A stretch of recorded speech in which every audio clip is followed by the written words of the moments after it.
All right, it's Adam from Burble Guitars, and I'm going to try something which I haven't done in a fair while, and I haven't used in a fair while, and it's called Ebonizing. I am currently playing around with the idea of using an ebonizing solution on a renewable or on a plantation timber such as oak. Maybe instead of using rosewood, just ecologically and all that sort of stuff, etymological. Ideally, you should do this with gloves on, but I'm not. So what I've got here is basically a jar of apple cider vinegar and some steel wool, which has basically just been sitting in there just for donkeys. And what I'm going to do is, there you go, get some on there, see if it soaks in a little bit, see if it soaks some in. All right, and I'm going to apply it to this oak. There we go. I'm just applying it to the oak. What I'm hoping is that, what I'm actually hoping is that the oak is going to turn black. That's the hope. And apparently, well, not apparently, I mean, I've done it before, and it reacts with the tannins in the timber.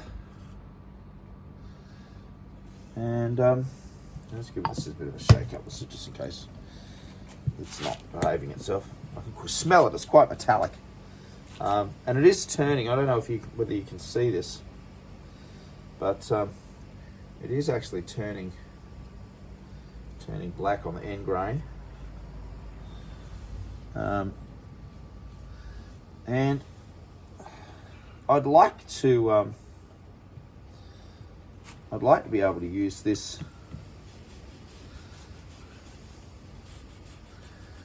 on oak, basically just to make it black, just to bring up a bit of depth.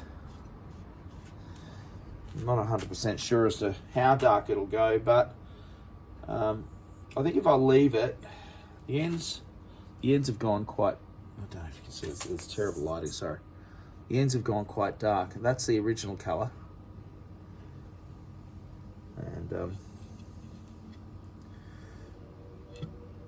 I don't think I'm not sure if it'll go as dark as, I've done it on some, and basically it just turns black. But I'm applying it to this. It's hit the end grain, it's definitely gone black on the end grain, but whether or not that side grain is going to pick up,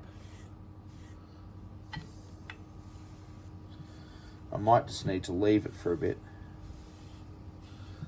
and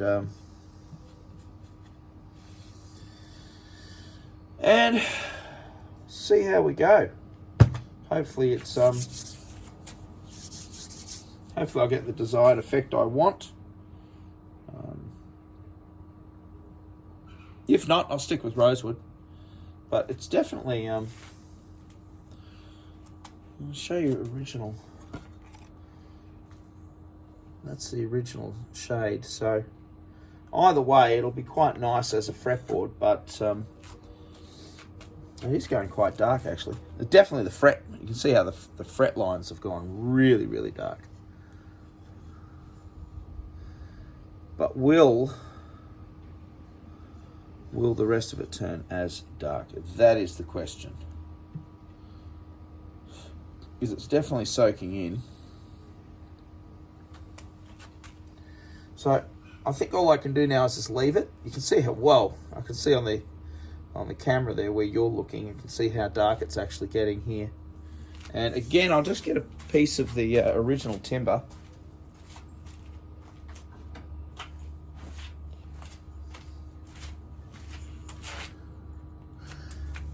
So you can see next to it, it's quite dark. But how dark will it go? You hear that train going by in the background. We'll just give it another coat.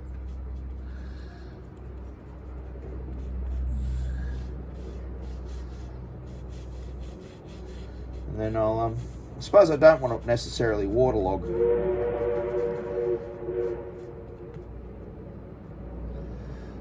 I don't necessarily want to waterlog the timber. But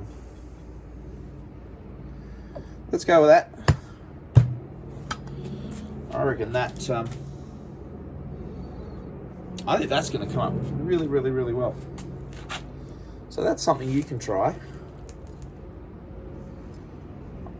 You can imagine also, if you wanted to do a fretless guitar, you could actually, you could mark in the frets with your fret saw lightly, so you don't have to go down as deep as you would a normal fretboard, or normally for frets. But then if you ebonize over the top of it, look how that comes out. Look how that comes out, man. That is just aces. Look at that. Look at the difference there. Can you see that difference? Look at that.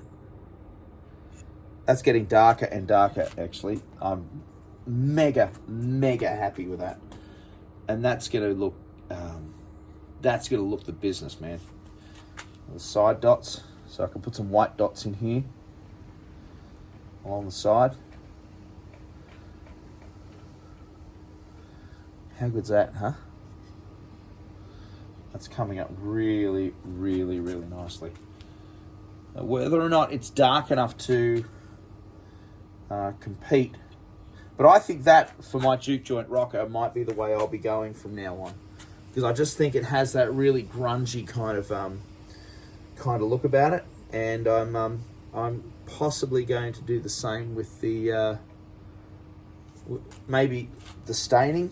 So we'll see what happens, like the burn around the side, but that's all experimentation. So that's it. It's not Moccona coffee that I'm using. It's apple cider vinegar and an old piece of steel wool. You can chuck in some rusty nails and all sorts of things like that as well if you want, but do be careful because it will stain your fingers. Terrible if you're going out. Anyway, hey, Adam, Verbal Guitars. So let's just get that. Look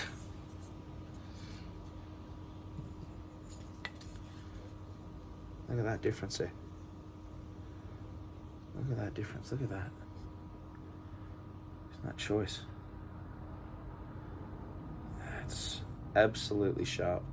By the way, I don't often, actually this is the very first time I've actually cut a fretboard off the guitar neck. And have a guess why I'm doing that? If you guessed, so that the ebonizing solution doesn't stain the neck. You'd be exactly right. So I want to keep the ebonizing solution away from that oak neck, otherwise it's going to stain the oak neck. I can't even place this anywhere near it because it's just going to stain the other neck. Look, it's already started on here where I just touched it. See there? Look at that. So let us know in the comments how you do with that. If you haven't done it before and if you want to give it a try, see how you go. I'm really, really, really happy with this, and I think it's getting darker and darker the more I'm leaving it. So I think I'll leave it now. I might try another fretboard, but I might scratch it up a little bit, scratch the front of the board up a touch just to see if it bites in anymore. But gee whiz. As you can see the original colour under there and what it's doing to it on the top here.